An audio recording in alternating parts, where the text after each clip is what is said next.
오늘 시그널픽에서는 박수영 국민의힘 의원 연결해서 자세한 얘기 들어볼 텐데요. 의원님이 조세소위 위원장이셔서 저희가 사전 녹화로 진행했음을 미리 알려드리겠습니다. 의원님 안녕하세요.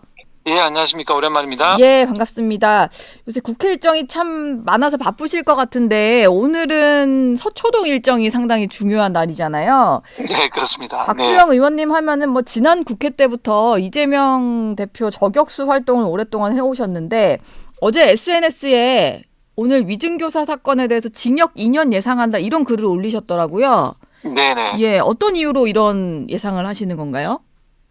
지금 3년이 구형이 됐기 때문에 대부분의 이제 법조인들은 절반 1년 6개월 정도 예상하고 있는데 저는 그보다 더 많이 나올 가능성이 있다. 세 가지 이유가 있다. 이렇게 보고 있습니다. 예, 첫째는 직접 증거입니다. 대부분 위정교사 같은 경우에는 직접 증거가 잘 없어요. 네, 그러니까 정황 증거에다가 증언에다가 뭐 이 정도로 이제 법관이 판단하게 되는데 이 경우에는 굉장히 예외적으로 녹음 파일이 그대로 있는 거예요. 네, 그래서 이재명 의원이 교사하는 장면이 그대로 녹음이 돼 있기 때문에 판결을 내리는 판사로서도 이 뭐 좀 더 강하게 판결을 내릴 가능성이 있다 이렇게 보는 것이고요. 예, 두 번째 죄질이 아주 안 좋아요. 죄질이.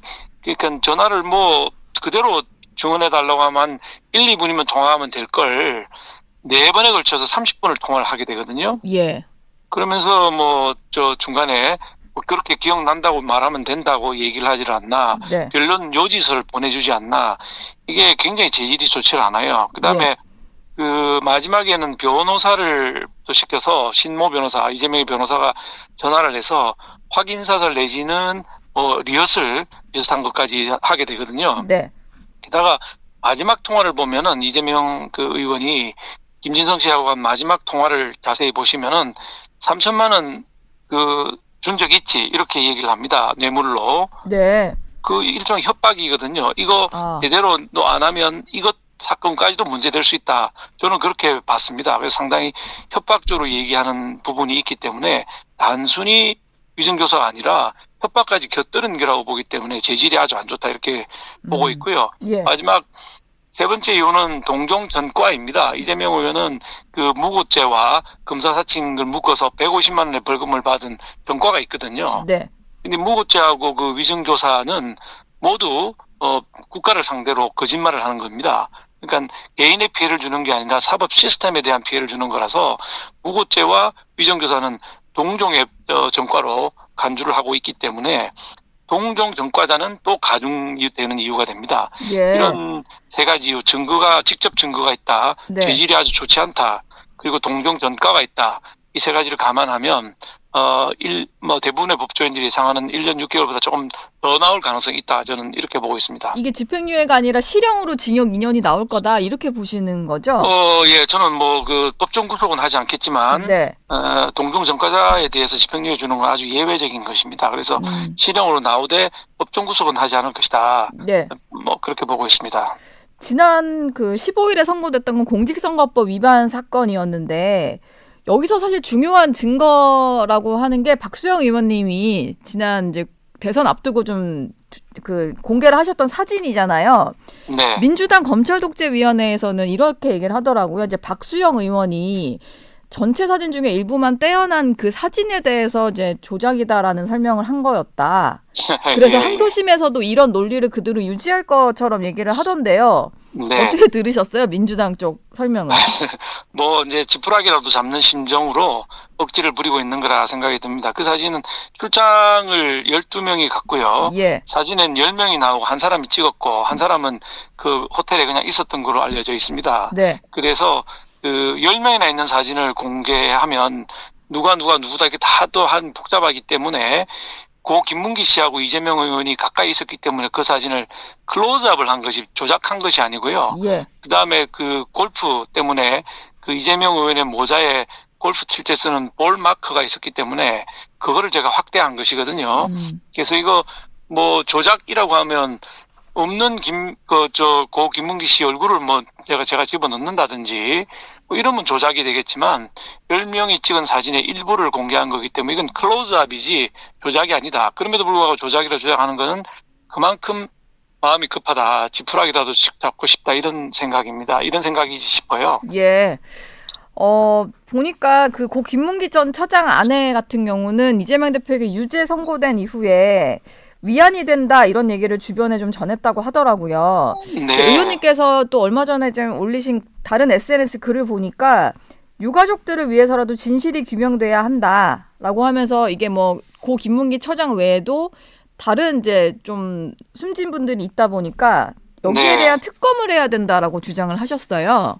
예. 예. 저는 이제 이재명 의원 주변에 뭐 관련된 분이라고 하는 분이 8분, 제가 알기로는 8분이나 이제 돌아가셨는데, 예. 그 중에 전형수 비서실장, 네. 이분만 제대로 된 유서가 남아있고, 네. 나머지 분들은 유서가 없습니다. 예. 뭐 이렇게 돌아가신 분들은 대부분 유서를 남기는 게 보통인데, 유서를 남기지 않고 돌아가셨고, 사건이 빨리 또 종결이 됐었습니다. 예. 문재인 정권 때 일어난 일이라서. 그래서 이 부분은 유족들도 참 상당히 궁금해하실 가능성이 있기 때문에 뭐 특검법을 만드는 거는 민주당이 반대해서 어렵겠지만은 상설 특검을 언제든지 가능하거든요. 네. 법무부 장관이 결정하면 되는 것이니까 상설 특검을 해서라도 진실을 밝혀야 된다. 국민들도 상당히 의구심을 가지고 보고 계시거든요. 특정 정치인 주변에 이렇게 7, 8명이 돌아가신다? 이거는 세계사적으로도 거의 없는 일이 아닌가 싶습니다. 네. 유족들 마음도 풀어드려야 되고 진실을 국민들한테도 밝혀야 된다고 보고 있습니다. 네. 지난 주말에 민주당이 또 4차 장외 집회를 열었는데 공직선거법 1심 선고 난 다음 날 이재명 대표가 이제 그 연단에 올라서 이재명은 결코 죽지 않는다 이렇게 얘기를 했었는데요. 그렇죠. 지난 네. 주말 집회를 보니까 발언을 좀 하지 않았어요. 그리고 당 네. 지도부 발언도 뭐 최소화하는 분위기고 네네. 조금 달라진 느낌인데 이 달라진 건 어떤 이유에서 오는 걸까요? 국회에서 예산을 지금 우리가 심사하고 있지 않습니까? 예. 예산안 심사 과정에서도 검찰이라든지 뭐 대통령실이라든지 법무부라든지 이런 데 예산은 대거 깎으면서 네. 법원 예산은 또 올려주고 있거든요. 증액을 해주고 있는 상황입니다. 아, 법원과 검찰에 좀 되는 잣대가 다르군요. 아, 그렇죠. 예. 그러니까 뭐 법원에 좀 뭐 쉬운 말로 하면 잘 보이고 싶다라고나 네. 할까? 그런 그 느낌이 확연히 들고 있는 거죠. 검찰은 이제 뭐 기소를 했으니까 다 끝났다. 이제는 법원의 시간이지 않습니까? 네. 법원의 판결이 중요한 시간이니까 법원에 좀 잘 보이려고 하는 게 아닌가 하는데, 나라 돈으로 예산으로 이렇게 자기 죄를 덮기 위해서 예산을 더 드리고 또 자기를 기소했다고 해서 검찰의 예산을 깎고, 이거는 초등학교 수준도 안 된다고 보고 있습니다. 예. 의원님이 지난 그 21대 국회에서 국감 때 하셨던 이제 여러 가지 이재명 대표를 향한 의혹 제기, 실제로 지금 네. 뭐 기소된 건도 있고 막 그렇잖아요. 네. 저희가 지금 맞닥뜨리는 거는 공직선거법이랑 위증교사 1심 선고 결과인데 나머지 아직 진행 중인 것들도 꽤 많은 것 같아서 의원님이 보시기에 좀 가장 이 대표 입장에서는 부담이 될 만한 사법 리스크는 뭐라고 생각하세요? 7가지를 제가 이제 그때 폭로를 했었습니다. 이재명 저격수라고 이름 붙여질 때에. 7가지. 네. 예, 7가지. 그 중에 이제 뭐 4건 정도가 지금 재판이 들어가 있는 상황이고, 네. 제가 보기는 이재명 의원의 가장 큰 리스크는 대북 송금이 아닐까 이렇게 생각합니다. 이화영 부지사가 네. 9년 6개월 선고를 받았거든요. 이번 주에 보니까 2심 선고도 2심이 있더라고요. 28일날 있습니다. 28일 날. 근데 네. 뭐 1심에서 9년 6월이라는 큰 선고를 중형을 받았는데, 종범이 9년 6월이면 주범은 그보다 더 할 것이다. 그래서 저는 그 사건 대북 송금은 약 15년 정도의 징역형이 나오지 않겠느냐 예상을 하고 있습니다. 예. 그게 그러니까 지금 굉장히 중형이죠. 제일 아. 큰 뭐 고비라고 볼 수 있습니다. 예. 네, 아직 그건 재판이 한창 진행 중인 사건인데 그렇게 그렇습니다. 말씀해 주셨고 예. 그 지금 선고가 줄줄이 나오고 말씀하신 대북 송금 의혹 사건 같은 경우는 아직은 재판이 진행 중이지만 언젠가 또 결과가 나올 텐데, 그렇다면 이런 상태에서 이재명 대표 구하기에 집중하고 있는 민주당 이 단일 대우가 유지될 수 있을까 이게 좀 궁금한데 네. 그 국회에서 민주당 의원들 많이 만나시잖아요. 네, 뭐 친구들도 많이 있습니다. 예, 실제 분위기가 좀 궁금하더라고요.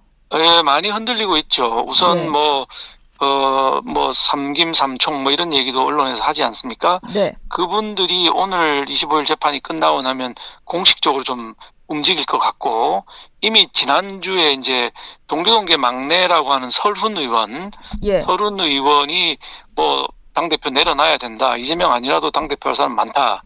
뭐 이런 발언을 공개적으로 하지 않았습니까? 네. 그동안에 뭐 강력한 단일 대우로 가던 이재명 체제에 이미 균열이 가기 시작했고, 재판이 진행되면 진행될수록 1심이 아니라 2심, 또 대북 송금 같은 큰 사건의 판결이 나오게 되면 점점 더 균열이 커질 것이고, 이 상태로 그대로 간다, 이렇게 보기는 어려울 것입니다. 알겠습니다. 당내 얘기도 좀 하나 여쭤봐야 될 것 같아서 네. 그 당원 게시판에 윤석열 대통령 부부에 대한 좀 비방글 올라왔던 논란이 생각보다 좀 오래 가는 것 같아요. 지금 네. 지도부에서는 게시글 전수조사를 하고 결과를 좀 일부 공개까지 했는데 네. 이 논란은 좀 어떻게 해결돼야 된다고 보시나요? 예, 뭐 일부 언론에서 이제 단독 보도로 조사 결과라고 보도는 했는데, 네. 저는 이 사건은 팩트 체크가 우선이다. 즉 누가 몇 건을 올렸는데 그 중에 몇 건이 좀 심하게 그 비방한 것이다. 네.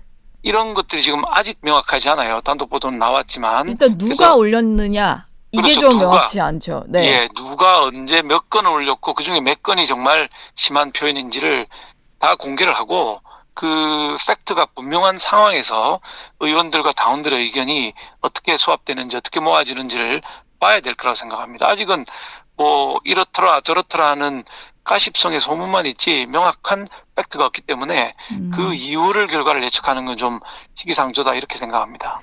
네, 친윤계 의원들이 조금씩 공개적으로 목소리를 내시던데 보면 한동훈 대표의 어떤 이번 당원 게시판 논란을 대하는 입장이 너무 애매해서 그걸 좀 지적을 하는 것 같더라고요. 가족이 쓴 거다 아니냐, 뭐 쓴 건지 아닌지를 밝히고 만약에 쓴 거라고 나오더라면 뭐 그거에 대한 사과를 하든 아니라고 나올 것 같으면 도용된 것에 대해서 뭐 책임을 묻겠다고 하든 하면 될 텐데 약간 표현이 애매한 것 같다라는 지적이 있어요. 의원님 보시기엔 좀 어떠세요? 예, 그래서 뭐 결자 해지를 해야 되는 건 맞는데, 한동훈 대표 본인도 정말 누가 썼는지 잘 모르고 있을 가능성도 있고, 네. 또 추가로 어떤 다른 사람들이 뭐 해킹을 해서 쓸 가능성도 있고, 여러 가지 가능성이 있기 때문에 아까 말씀드린 대로 팩트가 뭔지를 사무총장이 밝히는 것이 우선 첫 단계다. 그 다음 논의를 시작해야 될 것이라고 보고 있습니다. 예, 알겠습니다. 지금까지 박수영 의원과 얘기 나눴습니다. 오늘 말씀 고맙습니다. 네, 감사합니다.